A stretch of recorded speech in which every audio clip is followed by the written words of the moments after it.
Should a therapist self-disclose their struggles, symptoms, and/or diagnosis? And if so, when, where, and how should they do it? Welcome to Normalize the Conversation. I'm your host, Francesca Reicheter, and today I'm joined by Lauren Larkin, a licensed New York City therapist specializing in eating disorders. In this episode, we follow Lauren's journey from living with an eating disorder to seeking treatment and ultimately establishing her own private practice as a licensed therapist. Join us as we navigate the intricacies of normalizing appropriate self-disclosure in therapy, aiming for a deeper connection and validation.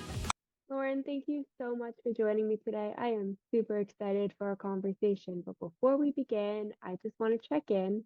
How are you really?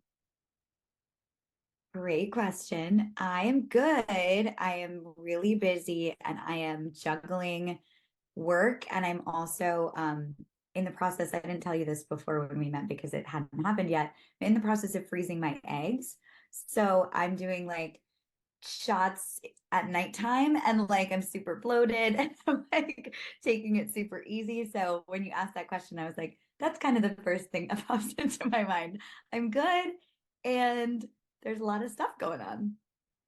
I've been following your Instagram stories. So you've been talking about the process of freezing your eggs. And something I love and admire about you is that you're so vulnerable online, which is very rare, I would say, for a therapist. We're kind of taught, at least in school, what I'm taught is avoid self-disclosure, avoid talking about your mental health and your life online. So to see how open and vulnerable you are, I think that just really ties together the value of lived experience with the education, with the training, and being able to really just connect with your clients. Totally. I know it's such an interesting journey that I've been on. I actually just answered this question on my Instagram because someone who is a fellow therapist was asking about the self-disclosure. And I said, I've always shared that I have an eating disorder to eating disorder patients because I actually was encouraged to from my training, my therapist supervisor, the therapist I was working for, who was my supervisor at the time, said, you know, you have this out there in certain places. I had like written a blog on it similarly to like you blogging and sharing your experience. And he was like, what do you think your client would say if they Googled it and found it? And they've been sitting here with you and sharing all of the details and the struggles that they're going through with their eating disorder, and you never said anything.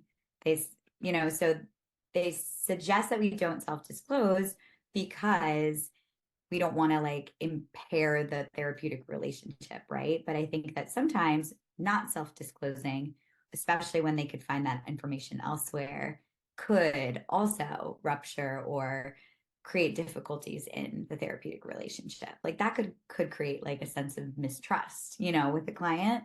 So I've always shared that. And now I'm just getting into this crazy world of social media, which like you have so many followers on Instagram, you probably feel like tenfold this stress and pressure, but like I want to help people. I think that's why we go into this field. So part of it's like I just want to have fun. I love like the creative aspect of it. I love sharing just parts of my life and fun stuff on there.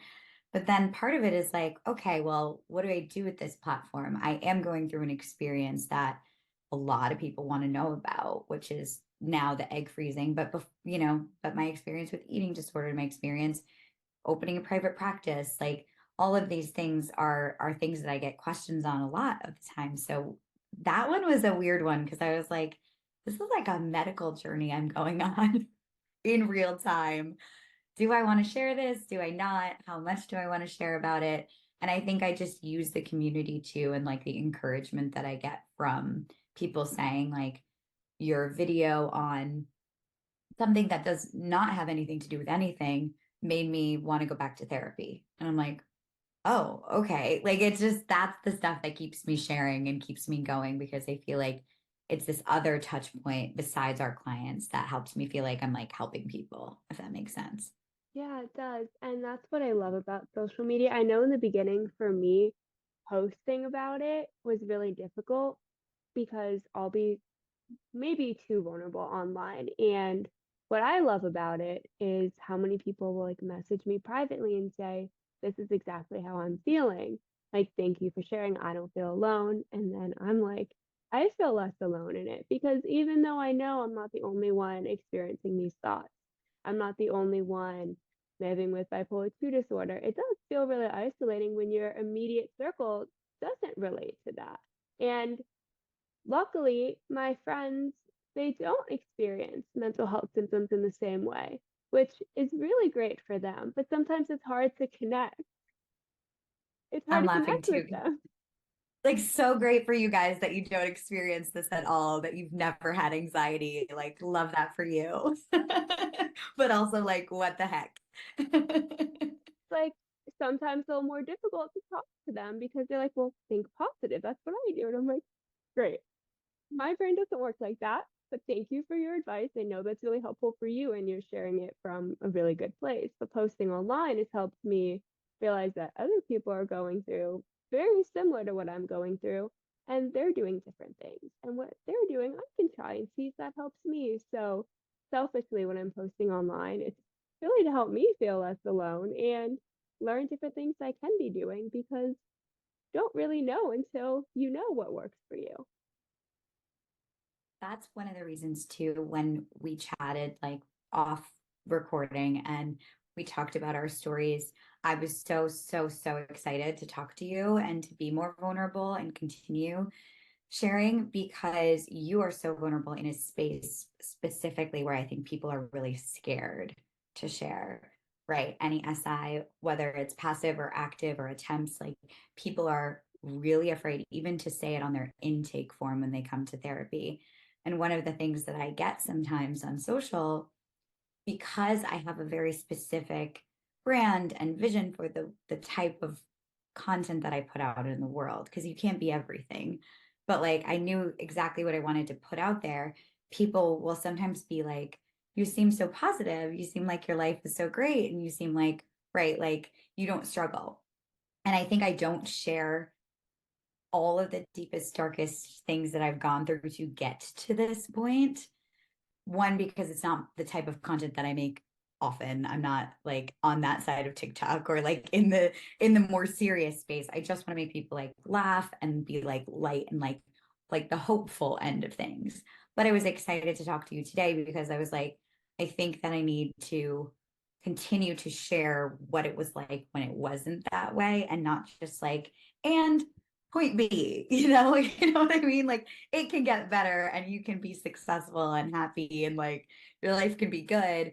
I think when I was struggling and I was in like the depths of it, I would be like, but how? Like, what did you do to get from where I am to there? So I just feel like this is a space that not a lot of people talk about. I'm really thankful that you're like making this space.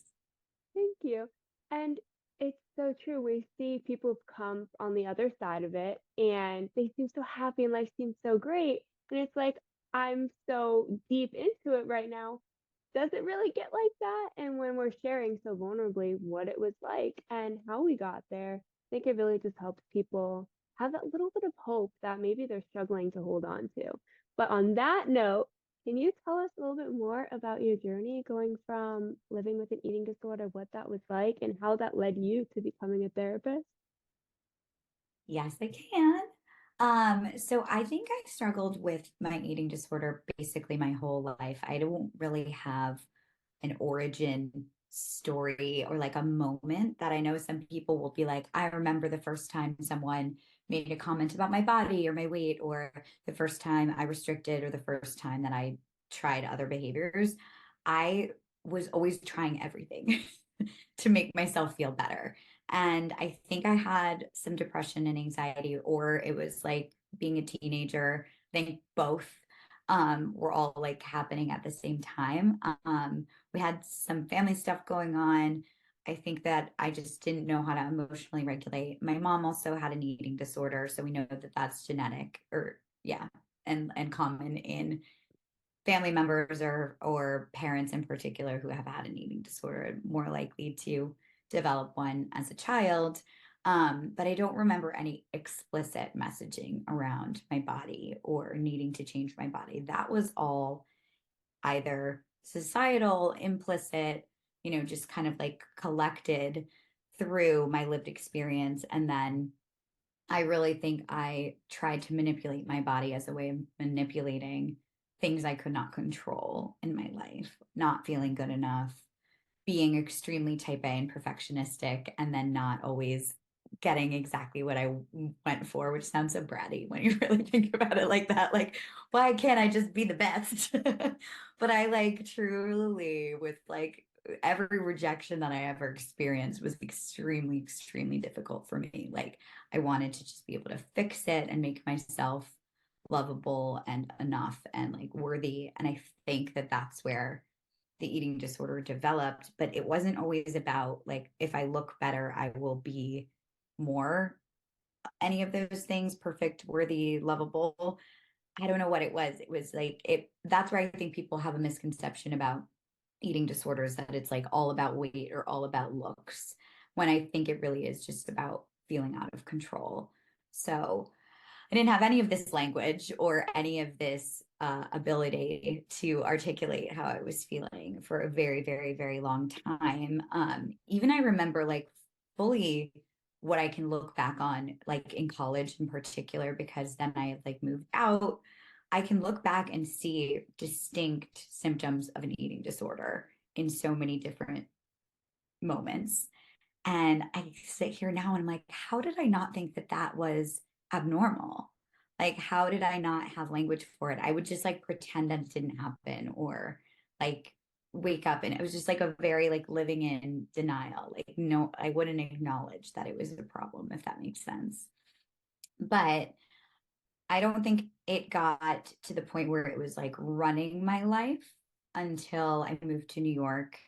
And then it was like the pendulum swing of restriction and binging and self-hatred. And like, if you really think about what an eating disorder is doing to us, one of my supervisors, when I was in my when I was getting my LP, taught me that we can't do anything unless the medical or substance use issues are handled, right? So if there's a medical issue or a substance use issue, we can't get to the emotional. And like those two go up here and emotional's down here.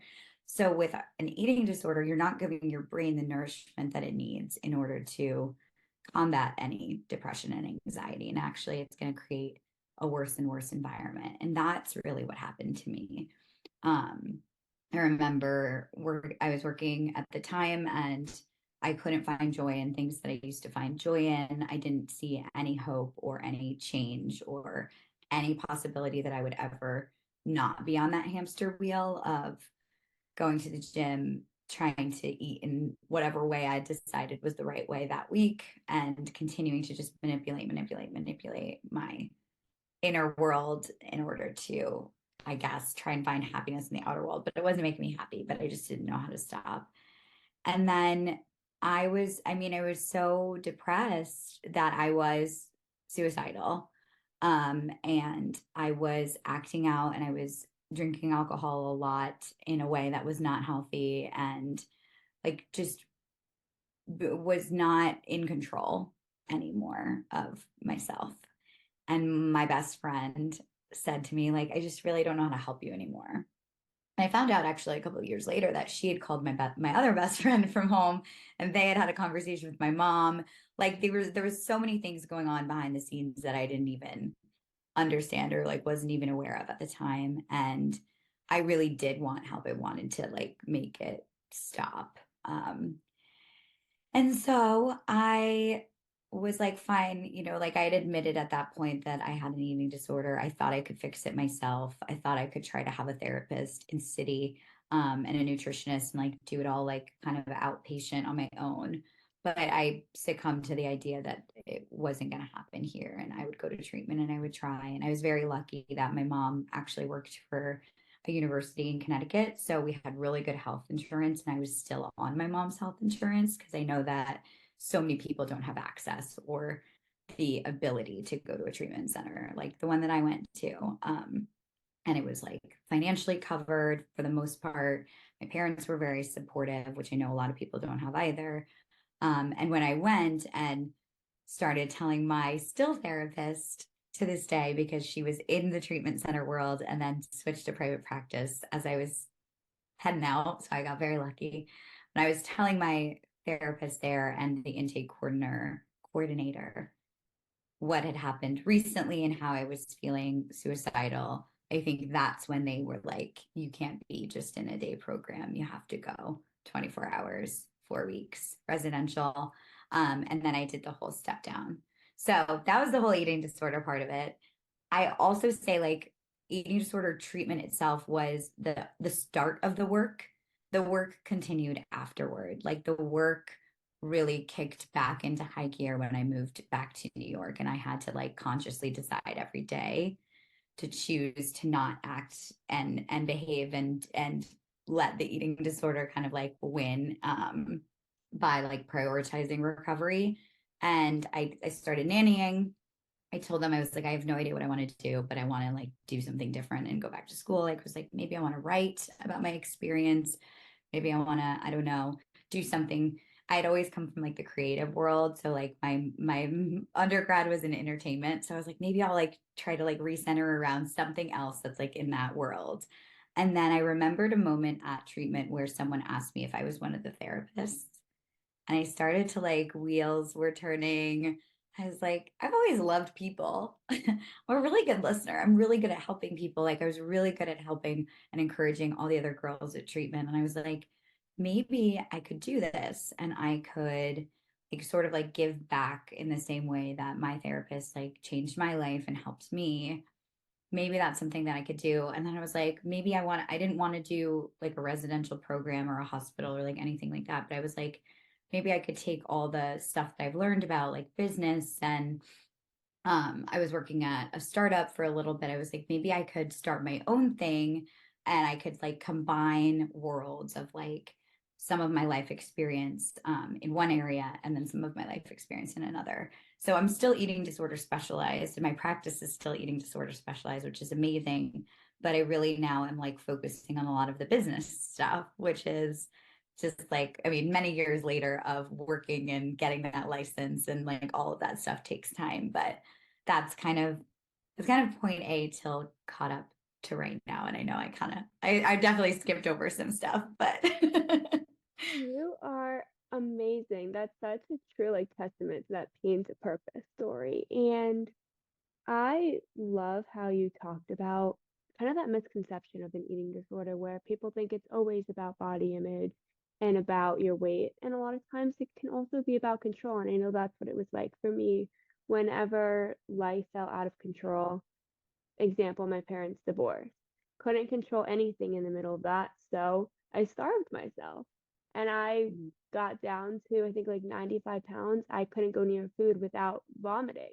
It got really, really bad. And people were like, well, just stop weighing yourself or stop looking in the mirror and judging yourself. And I was like, even if I don't do that, I still don't want to eat. I still don't want to put anything in my body. And I felt better when I didn't do that. I felt better when I had this control that I could go to the gym 3 times a day. But if something happened and I couldn't go to the gym 3 times a day, I would panic. And I just don't think people talk about that sense of control and how that really can create a space where you don't want to eat. Mhm. I remember calling my mom at one point, leaving the gym, which I think I was like trying to convince myself to run a half marathon or something like that was going on. So I'd been like there for a while. And I called my mom and I was like, I don't know what I like anymore. Like, I don't know who I am or what I like. I just know what I'm supposed to do based off of the rules that I've set for myself every day. And I think that's sometimes the root there too. It's like you don't have any ability for self exploration, or like if your self esteem is so low, there's no like, you're like reaching for an answer to how do I feel better about myself, but that's not the answer, right? You're not going to find it on the treadmill. You're going to find it via like friendships and relationships and like hobbies that you enjoy and like doing all that inner work that tells you who you are and owning it and being happy with it. But I think that when you're that low, like I was like literally like, I don't know who I am. And my mom's like, what do you mean? Like, you're Lauren. Like, but I just didn't feel like myself. Yeah, it really impacts you in a way that for me, I just remember feeling kind of like you said, like I don't recognize myself and I don't like what I see in the mirror. I just don't like who I am or have any idea of who I am in this moment. I just feel so like desperate to find something to like hold on to. And for me, that was getting myself physically sick to a point where I was like, at least I can control something. At least something in my life has some kind of rules, like you said, that set of rules. And in the midst of that, I lost who I was and I got severely sick. So I'm actually very grateful for this. My college, I went to the infirmary for something, maybe a cold, and the doctor right away was like, you have an eating disorder and Wow. required me to get blood work done every 3 weeks, see a nutritionist once a week, and work out with a trainer. And that was all required by the school. And had they not done that, I would not have gained any strength. I felt absolutely so weak and didn't want to try to do anything. I wasn't putting enough into my body that my hair was falling out, that I was not me at all. There was no way to explore who I was or really to be able to get through college successfully when I was just so stuck in the lowest points of trying to have something to hold on to.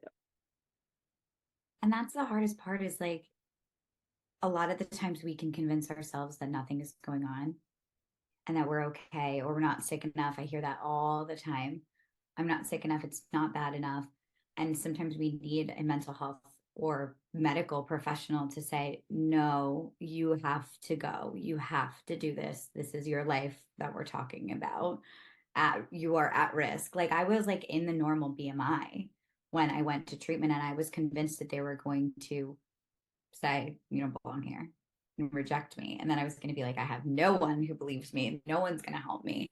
Right. Like part of me wanted to go, part of me didn't want to go at all because I was holding on to the eating disorder. And I hear that all the time with clients too, who miss their eating disorder or miss self-harm in some ways. And it's like if you don't participate in it, it's that adaptive coping skill that you learned for so long that sometimes it did make you feel better. So it is normal to miss behaviors that are not necessarily good for you. And it's like interesting to think about it that way. Like it's not the eating disorder that we miss or that I miss. It's like the false sense of control that I got sometimes, feeling like I knew what to do about it. But then it's like it would be 100 times worse after the behaviors were over.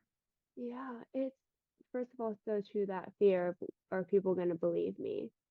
Is it real? When you finally start to like see that this isn't sustainable, and then Mm. you're like, can I reach out for help? Because there's so much judgment, or there has been so much judgment in society for so long about reaching out for help. I mean, I think we're really moving away from that, which I love. But for a long time, it was that fear of people are going to think I'm crazy, that I'm looking for attention, that I'm dramatic, that I'm making it up. And it can really keep people from ever reaching out for help. And that's, I know for me, it took forever to, first of all, admit it to myself and then be ready Right. to admit it to someone else. I remember I told my friends at dinner, I'm laughing because I love my friends. It's not, and it's the coping mechanism. It's not that funny. But I was like, guys, I have to tell you something. I think I might have an eating disorder. And I remember one of my friends being like, we've been eating with you for the last 2 years, like, since you moved to New York or however long it had been. Like, they were like, oh, okay. But like, yeah, we know. And I thought it was this like thing that I'd been keeping a secret so well. But then when everyone's like, well, you had a fruit bowl and everybody else had brunch. So yeah, we noticed. And it's hard to say something to a friend like that because you don't know what they're eating the rest of the day. You don't know what their body needs. But consistently over time, I think that people do catch on. Yeah, I think a lot of the behaviors are more noticeable than we realize. And I know in the beginning, there was a lot of people complimenting me. I was a competitive cheerleader in this tiny uniform, and you look so much better in your uniform. Did you lose weight? So in the beginning, it was like these kind of positive aspects of people noticing. And then it got to, Francesca, you ate like a piece of romaine lettuce and said that was your meal for the day. And we don't realize how much people who love us are paying attention, just like we're paying attention to them. Exactly. No, it's so true. It's our society glorifies weight loss. I remember getting messages from people from college that I hadn't seen in years being like, "What are you doing? You look amazing." I'm like, I feel terrible. Like am working out a lot, but I do not feel good about myself. But I think that that's where the cognitive dissonance comes in, where it's like it's that reward center in our brain of being like, well, people say I'm doing something right. And if you're a perfectionist and if you've been trying to do something right your whole life, that validation from the world is going to make it really confusing and really hard when someone else turns around and says you absolutely have to gain weight or you absolutely can't keep doing this to your body. Yeah, and when you're kind of people are celebrating the idea of weight loss, and then you're like, I don't feel great. I don't like myself right now. I'm going through so much, and people are kind of celebrating it on the outside who maybe don't know what's happening on the inside. And then it gets really confusing. Like, should I feel excited and proud? Am I wrong for feeling the way I feel? That's what came up for me a lot. Right, absolutely. And it's like what's reality and what's not. I think that's the question with mental health in general, no matter what you struggle with. I think like depression, for example, like someone being like, my life is objectively fine. Why do I feel so depressed? And then it's self-blame. And then it's there must be something wrong with me instead of acknowledging and accepting, well, I have this thing called depression. And sometimes it tries to convince me that there's something wrong in my life and I can't control it. And that's not my own fault. Right. Same thing with anxiety. There's nothing to worry about. What's wrong with me? Why am I worrying? I think it's so hard when our perception of reality and our internal reality don't match up. And then the only option is like, well, it must be me. I'm so like I think as humans, we're so hard on ourselves and we just decide that it must be an us problem and we're choosing this or we're making it up or we're not the ones who are in reality instead of acknowledging our experience as a whole. Yeah, we love to invalidate ourselves, and it's so heartbreaking because, I mean, when I validate myself, I feel so much better. It's really hard to do that. I still struggle with that, but I feel so much better when I believe myself and I believe my experiences, and I'm not sitting there criticizing myself, telling myself that I am ungrateful, that I'm wrong for feeling the way I do. It's, oh, why do we invalidate ourselves? I don't know if we could all change the way that the brain is structured so that we could accept that two things are true at the same time, that we can be grateful and have depression, that we could, be in a bad mood, but also love our life. Like if those two things or multiple things could all exist at once, we would, as a human society, be so much better off. But our brain does not want it to be that way. So that's why in therapy or, in the ongoing internal work that we who have worked on ourselves can do, we can say, like, both things can be true. It's okay for me to feel this way. Like, acknowledge and validate, and then also say, okay, and what am I going to do about it? Right. But not just one or the other. And multiple feelings can coexist. And I know it's so hard to believe that sometimes. It's so hard to believe that I can still have a good day and feel depressed and my depression doesn't go away. I can still be excited about something and feel anxious. It doesn't make me wrong for having both emotions coexist. And I just think that it's so hard when we don't allow ourselves to have the full range of emotions. That's part of being human. That is part of being human. And yet we want to kind of cut it in half and be like, choose one. Well, we only want the good ones, right? Everyone's like, I just want the positive emotions. I'm fine with those. no thank you to the negatives, but we don't realize that the negative ones actually help us too. Every emotion serves a purpose. Sometimes hard to figure out what that is. Yeah. Oh my goodness, yes. And I didn't realize that as much until I watched the Inside Out movie. Oh my God, And love that movie. right? And every emotion was important to who she was and her story and her life. And that's so true within all of us. Every emotion is part of who we are and our experiences. And if we got rid of sadness, we wouldn't really get to experience joy in the same way. And sometimes we need those sad memories to grow and build resilience and learn to cope and make a change in our lives in a really cool way. So having those negative emotions actually can be really, really good. Yeah, like what is this emotion trying to tell you? Do you need to make a change in your life? Do you need to just sit and acknowledge the grief that you're experiencing? Can you let it move through you and sit with it for a second instead of, I think there's parenting strategies that have changed over time, but like a lot of people, I think were told when they were growing up, like, don't cry, you're okay, there's nothing to be upset about, like, it's fine, shush, shush, shush, shush. But it's like, no, the kid's trying to tell you something the same way as our internal, like, barometer of emotion is trying to just tell us something. And if we could get curious rather than critical, I think that that would be a way that we could really learn more about ourselves and figure out, okay, if I'm constantly sad every single day from 9 to 5, what's happening there? Maybe I don't like my job, right? Or if I'm really, really frustrated and angry in this relationship, maybe this isn't the right relationship for me, or like asking it to tell us what it wants us to hear from that emotion rather than just shoving it down. It comes back out no matter what. Yes, it does. And oh, those early childhood messages. My mom used to do this thing where she would go 1, 2, 3, which meant suck it up. And she hates when I tell this story, but there was one time where I was crying for a reason. A lot of times, or not, I was crying for a physical reason that you could see. And it wasn't just Francesca's being dramatic and crying and she's emotional.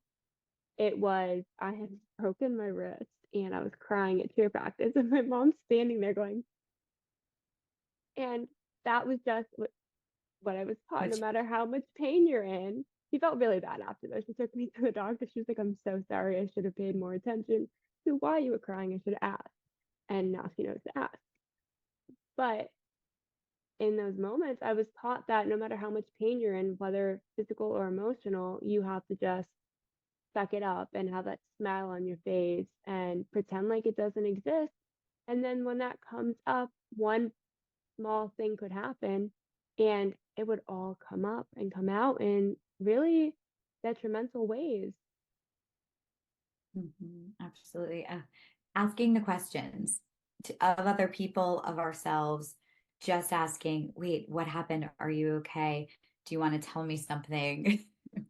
What are you feeling in your body? Like those questions rather than jumping to conclusions. And I think that that's what we do in our brains. We jump to the quickest conclusion that we've decided about ourselves. You're too emotional. You need to suck it up, or whatever it is. And I know mine are like, you're a failure and you're stupid, or like, like nobody likes you, like those types of things that it's like, instead of being like, hold on, let's just see if there's anything else going on here and ask a few more questions instead of just assuming that that one truth, core belief, whatever you want to call it, from whatever therapeutic modality is like the ultimate truth. And then we never get out of it. And we just stay in that cycle of thought. Yeah. I do want to backtrack for a minute though, Yeah. because going back to you sharing your story, for me, I just, again, as someone in grad school to become a therapist, getting ready to go into practicum, and all these messages from different teachers on self-disclosure. And I'm always in trouble for this. I'm always in trouble for my posts online. And I Really? love how you're talking about it. So I'm really curious if you kind of remember maybe the first time you self-disclosed to a patient about the eating disorder and what that was like for you, kind of normalize it maybe for other therapists who are like, can I share? Should I share? Is it scary to share? I can't remember the exact first time. I think it might have been after that conversation with my supervisor, though, because I'm very cautious. Honestly, I didn't start social media at all until I was starting my own practice because I thought, well, it's my brand, so I can't fire myself, you know. But I think I was always like a little bit cautious, like, let me just, you know, I mean, not like I had big social media aspirations, but I was like, let me be careful. I don't want to do something that someone else won't approve of. And once I had that permission from my supervisor, I think I even started doing it both in sessions and in my consult calls. If they had something about eating disorders in their thing, I would just say really briefly, I just always want to let you know, and I always tell this to clients who have struggled with food or body image or eating disordered behavior. I have had an eating disorder, so I don't want you to think that I don't actually know when I say I'm guessing you might feel this way. Like this is coming from not just a clinical experience, it's coming from my own personal experience. And then I don't really bring it up ever again, really. Like unless they, ask me a specific question, which doesn't often happen, or, I'll say something like, I know how hard it is when I'm encouraging or challenging somebody to like try something new. I know this can be really hard, but let's try it and let's see. And I think that's what it does. It just changes the idea of us being not equal to being equal, if that makes sense. So I'm not the therapist in the position of power necessarily anymore. Yes, I have a set of skills that the client doesn't have. Otherwise, they would be the therapist in another area, but therapists need therapy too. And I've worked with therapists. So it's like I have the therapist hat on here. So I have all of this professional experience, but I also personally can relate to you human to human. And I really do think that that's what the self-disclosure does. I think that's why I've worked with some people who've struggled with eating disorders for so long because of our deepened relationship and because of actually, well, and I don't want to speak for my clients. I hope they feel this way, feeling actually understood by the person that they're talking to because they know that it's not just from me reading in a textbook about having an eating disorder. Hearing a therapist say, I know it's hard, and knowing that they get that and that they're not just kind of saying what they're taught to say or what you think they're taught to say. They're reading a script from their mind and actually know, like, no, I get it. I've struggled too, and it like you can see that it gets better by seeing your therapist being there for you and knowing some tools to use and being able to guide you and offer you support. So I think not only does it, I know for me at least, not make me feel alone, but also that I'm just really, really understood. And there's some kind of hope that you've come through it on the other end. Maybe I can too. And seeing that example, I'm really all about that example. My current therapist, her only self disclosure so far has been that she likes Taylor Swift too, which is cool because I love that. Love. Must relate to some of these lyrics, right? You have some Yeah. feelings, love it. But I always loved when my therapist would say, I've experienced suicidal ideation too. It's scary. I I know it's it's so scary. scary. And no, and I've had people say, I don't want you to think I'm crazy, or I don't want you to judge me for saying this. And then they'll say something that's like a passive suicidal ideation. And I'm like, I don't think you're crazy at all. I remember like standing on the street corner and being like, I could walk now. Like, those are just thoughts. They are thoughts. They are passive suicidal ideations. They are not something that I'm going to grab my phone and call 911 on the client for. I'm going to talk through it with them and I'm going to feel as much as I can like I am validating their experience that they are not crazy. I might not share that exact example, and I might not actually be even saying that I know how you feel, but they, I think, can pick up on it when, or at least can pick up on the sentiment of real understanding when you start to say, well, I imagine that might have felt like XYZ123. How did it feel for you? Or do you feel like it was coming from this area of your life or that area of your life? Because we have experienced our own mental health stuff. We can make guesses from a place of lived experience. And then they're like, oh my God, that's exactly what's inside my head. And it's like, what's inside my head too. But I don't always have to say that to make that point come across and to make it be like absorbed by the client, that like, I know how you feel, I understand you message, if that makes sense. It does, and that validation again is just so important because kind of that you might think I'm crazy for saying this.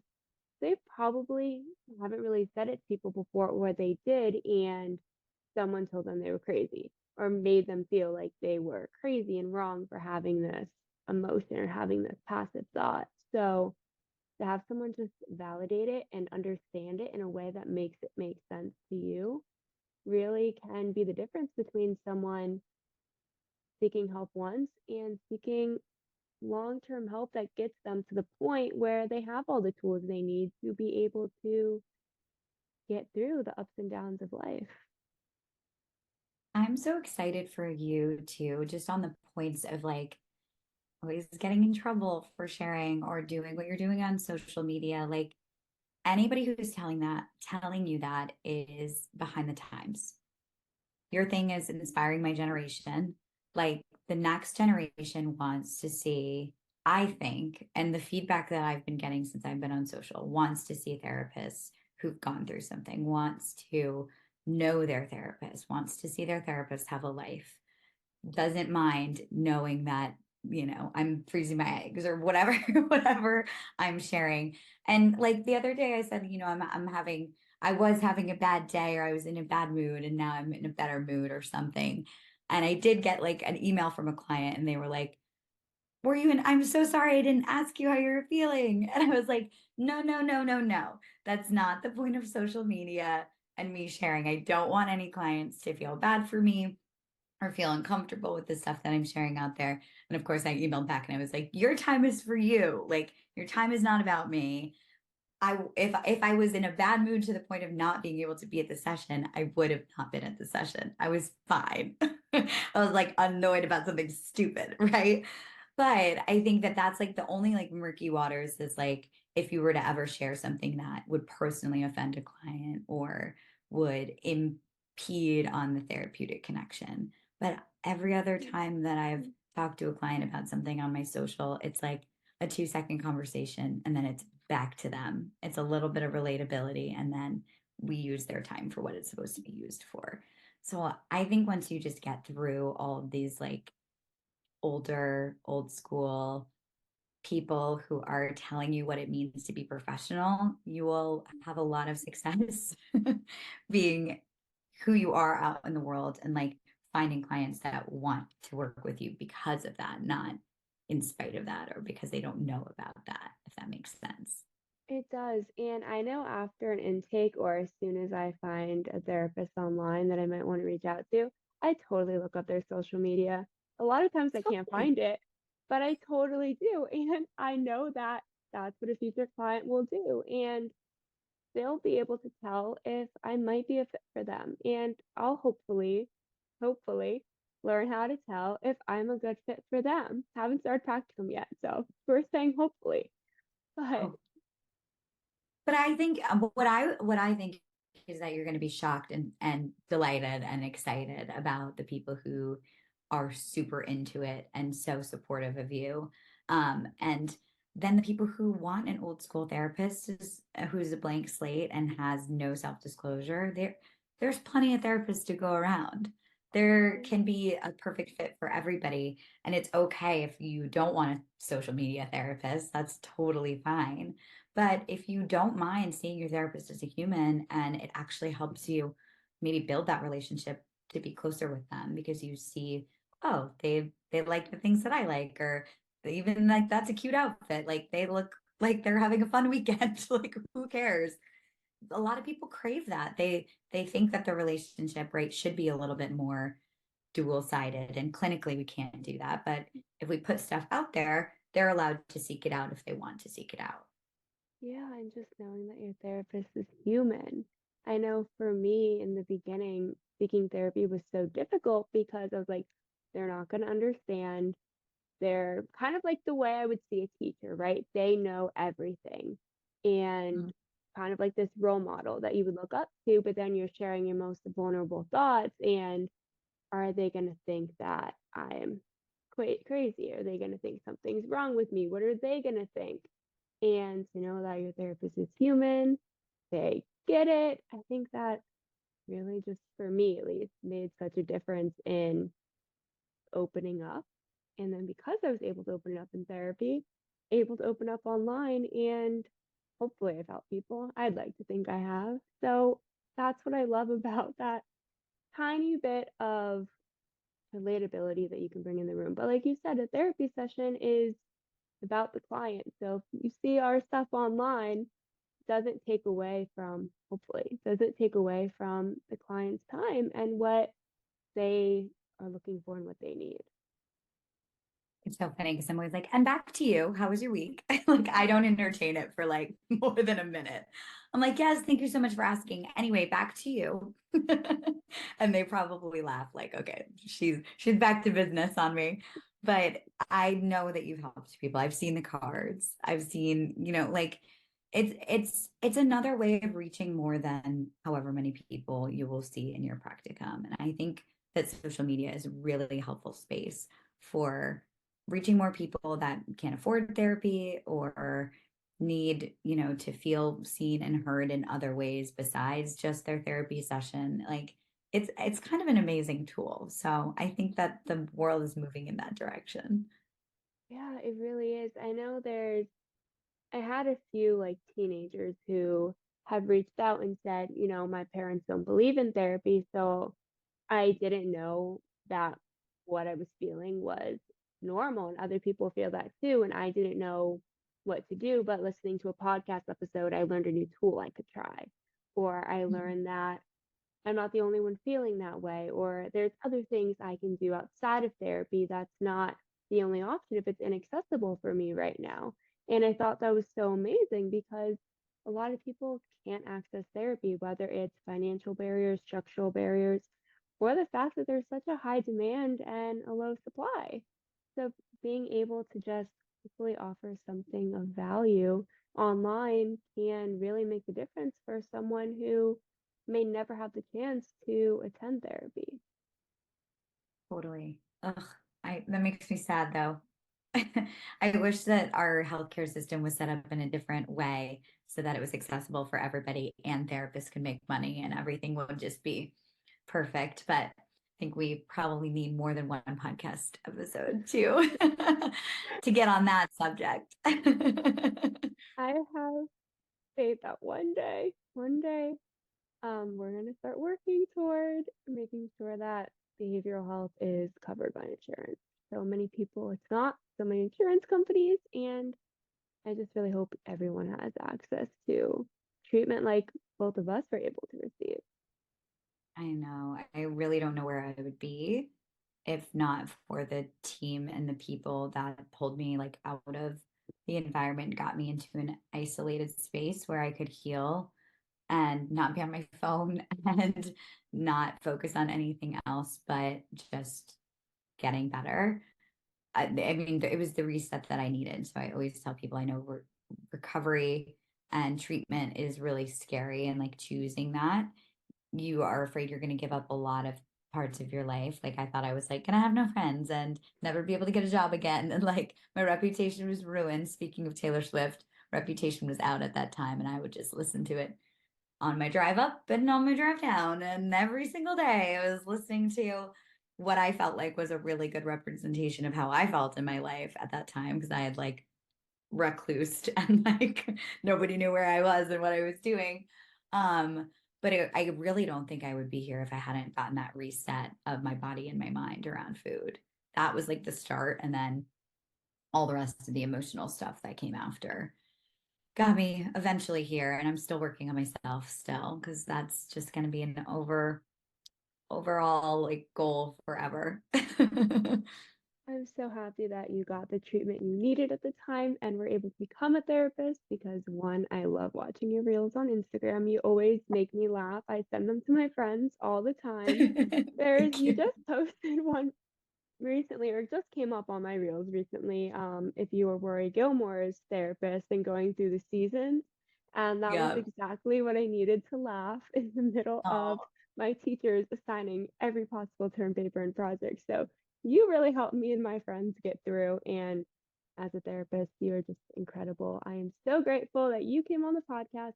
As we're wrapping up, what's one piece of advice maybe you can offer someone who thinks they might be struggling with an eating disorder or are struggling with an eating disorder, kind of take that first step? ooh, the first step is sharing, I think, with somebody who is supportive of you and will help you kind of figure out your next step, if that makes sense. Whether that's a therapist or a crisis text line, even if you're like really in it, or a friend or a parent or a cousin or somebody in a position of teacher, somebody who might be able to, like you were talking about your doctor, like I was talking about my best friend, somebody who might be able to just give you that extra push to say, this is impacting more than just you. This is impacting your future, or this is impacting our relationship, or this is impacting all of these other things, and can help you find other resources because you really, some people I've heard of can do it on their own. They like read the books and, figure out how to start doing intuitive eating on their own. And that's like very impressive. I'm shocked when I hear those things from either like previous, clients who've worked on it previously, or other people who are like, and then I just stopped. I'm like, oh, really? Like, wow. But getting really self-reflective, asking yourself if your life choices are revolving around food or exercise plans, and whether or not you want to stay on that hamster wheel, or if it's making you emotionally drained, then I would share with a friend or a trusted loved one and see if you can come up with the next step. Absolutely, because you really don't have to go through it alone. Lauren, thank you so much for joining me today. Thank you so much. Good luck with all of your exams and essays and all the things. And you're going to be the most amazing therapist. I'm so excited to watch you grow. Thank you so much for listening to Normalize the Conversation. Don't forget to subscribe, rate, and review. This podcast is an initiative of Inspiring My Generation, focusing on normalizing the conversation, bringing education and awareness to the forefront, and amplifying global voices to spark change and hope. Inspiring My Generation is a 501c3 nonprofit organization on a mission towards suicide prevention through awareness, conversation, education, and support. Connect with us on Instagram at Inspiring My Generation and visit our website inspiringmygeneration.org to learn more about our work and how you can make a difference.